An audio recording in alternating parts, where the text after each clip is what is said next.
داستان عشق ممنوعه شاهزاده زیبا به یک مرد زال تا تولد رستم پهلوان افسانه. در روزگار قدیم در سرزمین کابل و خراسان، دختری بسیار زیبا و نجیب به نام رودابه زندگی می‌کرد. او دختر پادشاه کابل بود و در کاخی بزرگ همراه با ندیمه‌ها و خدمتکاران زندگی می‌کرد. زیبایی او در همه سرزمین‌ها زبان زد بود، موهایش آنقدر بلند بود که وقتی باز می‌کرد، از پنجره کاخ بیرون می‌ریخت. در همان زمان، در سرزمین سیستان، جوانی زندگی می‌کرد به نام زال. زال از بد و تولد موهای سفید داشت و پدرش او را به خاطر این نشانه عجیب در کوه‌ها رها کرده بود. اما یک پرنده افسانه‌های بزرگ به نام سیمرغ او را پیدا کرد و مثل فرزند خودش بزرگش کرد.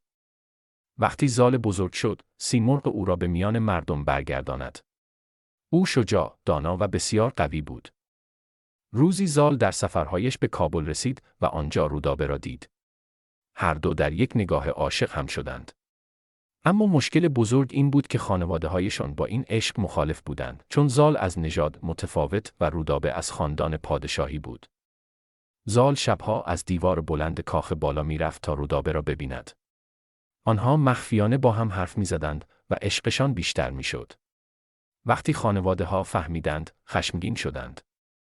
اما عشق آنها آنقدر قوی بود که سرانجام مجبور شدند اجازه دهند ازدواج کنند.